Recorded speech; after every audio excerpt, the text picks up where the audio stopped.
দেখছেন নক্ষত্র, সবার আগে সবার পাশে। ফিরে এলাম বিরতির পর। দক্ষিণবঙ্গের পর সোয়াইন ফ্লুর থাবা এবার উত্তরবঙ্গে।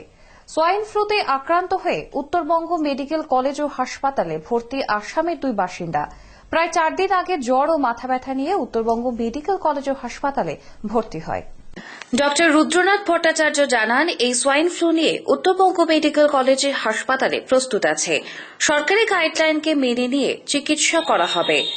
উত্তরবঙ্গ মেডিকেল কলেজ আসামের বাসিন্দা দুজনের সোয়াইন ফ্লুর ভাইরাস পাওয়া গেছে। তাদেরকে আইসোলেশন ওয়ার্ডে রাখা হয়েছে। এই ভাইরাসে আক্রান্ত রোগী থেকে যারা তাদের চিকিৎসার জন্য আছেন এবং যারা দেখতে আসছেন তাদের নিরাপত্তার দিক থেকেও সমস্ত গাইডলাইন মেনে চলা হচ্ছে।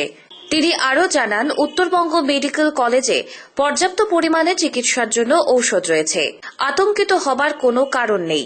জলপাইগুড়ি হাসপাতালে 5টা বেড রেডি করে রাখা হয়েছে এই চিকিৎসার জন্য। বর্তমানে সোয়াইন ফ্লু নিয়ে দার্জিলিং জেলা জলপাইগুড়ি কতদূর প্রস্তুত আছে, সিচুয়েশনটাকে আগামী দিনে কি কি করণীয় আছে সরকারি গাইডলাইনকে মেনে নিয়ে। উত্তরবঙ্গ মেডিকেল হাসপাতালে 2 জন আসামের বাসিন্দা, তাদের H1N1 পাওয়া গেছে।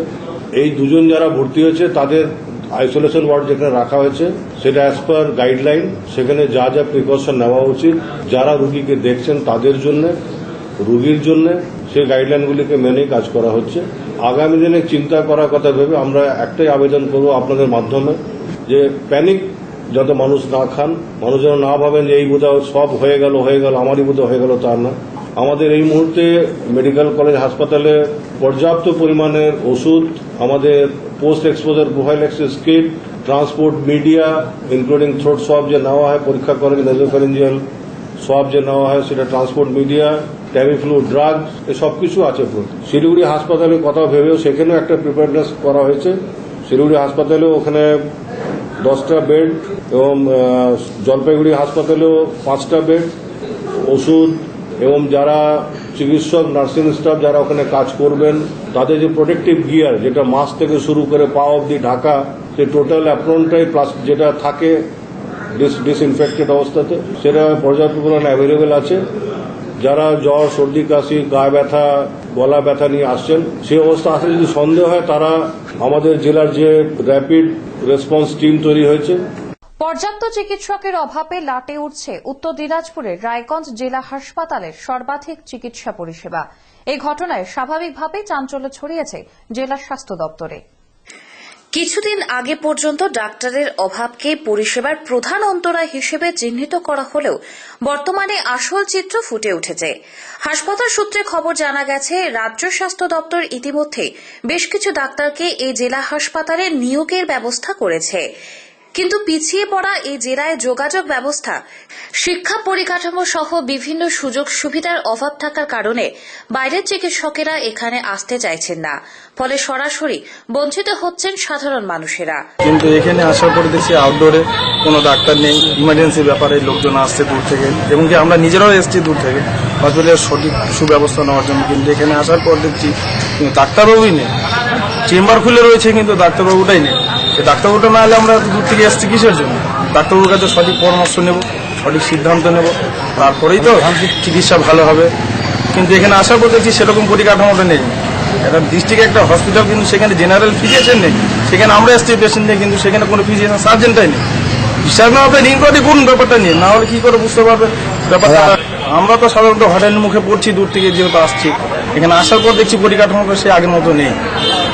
অন্যদিকে জেলার সবচেয়ে বড় চিকিৎসা পরিষেবা কেন্দ্রটির সুপার এমতাবস্থায় হিমশিম খাচ্ছেন গোটা পরিস্থিতি সামাল দিতে।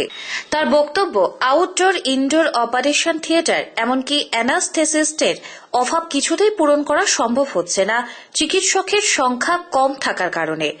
রাজ্য স্বাস্থ্য দপ্তর অনুমোদিত চিকিৎসকেরা এই হাসপাতালে জয়েন্ট করলে সমস্যার সমাধান সম্ভব। এ ব্যাপারে হাসপাতালের সুপার অনুপ কুমার হাজদা জানিয়েছেন, রাজ্য স্বাস্থ্য দপ্তর আধিকারিকভাবে এই জেলার স্বাস্থ্য পরিষেবার উন্নতি ঘটাতে চায়, কিন্তু অনুন্নত এ জেলায় পরিকাঠামোগত কোনো কারণেই আসতে চাইছেন না চিকিৎসকেরা।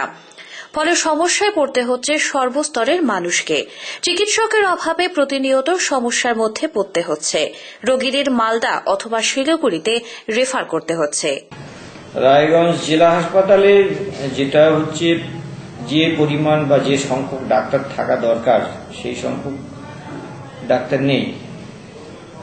যেটা এটা এক কথায় বলা যাবে না কত ডাক্তার মানে থাকা দরকার, তবে বিভিন্ন ডিপার্টমেন্ট আছে, বিভিন্ন সেকশন আছে।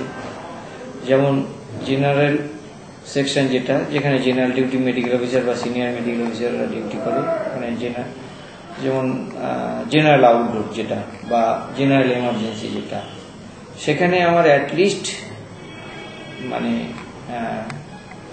10 থেকে 12 জন ডাক্তার থাকা দরকার, মানে আমার যাইয়ে। কিন্তু সেখানে আমার আছে মাত্র 5 জন ডাক্তার, যেটা আমার হিসেবে হসপিটালের যা স্ট্যাটিস্টিক্স।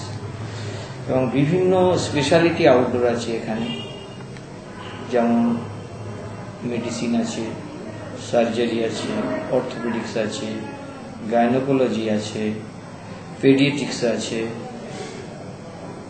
স্কিন আছে, আই, ইএনটি, বিভিন্ন যে অপারেশন যেগুলো আমার ওটি ঘরগুলো আছে। জেনারেল মেইন ওটি আছে, গাইনি ওটি আছে, আই ওটি আছে, ইএনটি ওটি আছে, সেপটিক ওটি আছে, সমস্ত ঘর আছে। কিন্তু আমরা ওই মেইন ওটি অর্থাৎ একটা ওটি আমাদের চলছে, যেহেতু অ্যানাস্থেটিস্ট আমাদের একজন, আর একজন ডিটেলমেন্ট করে চালায়। বোর্ড হ্যান্ডিক্যাপ বোর্ড হয়, সে বোর্ড পর্যন্ত আমি করতে পারছি না। মানুষ প্রচুর অসুবিধার সম্মুখীন হচ্ছে। আমাকে নিয়ত মালদা মেডিকেল কলেজে রেফার করতে হচ্ছে সাইকিয়াট্রি পেশেন্ট হচ্ছে। আমার ডিস্ট্রিক্ট হসপিটালের থেকে পেরিফেরিতে ডাক্তার বেশি রিক্রুটমেন্ট হচ্ছে। ডিস্ট্রিক্ট হসপিটালে যে 2-1 জন রিক্রুটমেন্ট হচ্ছে তারা জয়েন করছে না। এরকম আছে রায়গঞ্জে লোক আসার আগ্রহ নেই এবং অনীহা আছে লোকের। বুধবার ভোরে ফাটাপুকুর বাসস্ট্যান্ড এলাকায় দুজনকে সন্দেহজনকভাবে ঘোরাফেরা করতে দেখে পুলিশের সন্দেহ হলে জেরা করা হলে তারা স্বীকার করে তারা বাংলাদেশ থেকে এসেছে। পরে ওই 2 বাংলাদেশি ব্যক্তিকে রাজগঞ্জ থানার পুলিশ আটক করে। তাদের আটক করে থানাতে নিয়ে এসে জেরা করা হলে তখন জানায় দুজন বাংলাদেশ থেকে বেশ কয়েক বছর ধরে ভারতে এসেছেন। এই দেশে এসে নানা জায়গাতে লেবারের কাজ করত। তাদের বাড়ি বাংলাদেশের নীলফামারী গ্রামে। এদের দুজনের নাম শফিকুল ইসলাম ও রশন ইসলাম। দুজনের বাড়ি বাংলাদেশের নীলফামারীর উত্তর টিচপাড়াতে। রাজগঞ্জ থানার বড়বাবু সনাতন সিংহ জানান, বুধবার ভোরে ফাটাপুকুর থেকে এদের আটক করা হয়েছে। এরা দুজন বাংলাদেশের নীলফামারীর বাসিন্দা। এরা জেরাতে জানিয়েছে কাজের জন্য এসেছে এদেশে। এদের কাছে কোনো বৈধ কাগজ নেই এদেশে আসার। এই দেশে কাজ করে মাঝে মাঝে বাংলাদেশে যায় বলে জানান তারা। ফাটাপুকুরে একজনের সাথে দেখা করতে এসেছিল। জেরা করে দেখা হচ্ছে এরা অন্য কোনো রাজ্যের সাথে যুক্ত আছে কিনা। বুধবার তাদের কোর্টে তোলা হবে। ফের নিচ্ছি ছোট্ট একটু বিরতি, ফিরে আসছি বিরতির পর। সঙ্গে থাকুন নক্ষত্র নিউজ। আপনারা দেখছেন নক্ষত্র, সবার আগে সবার পাশে।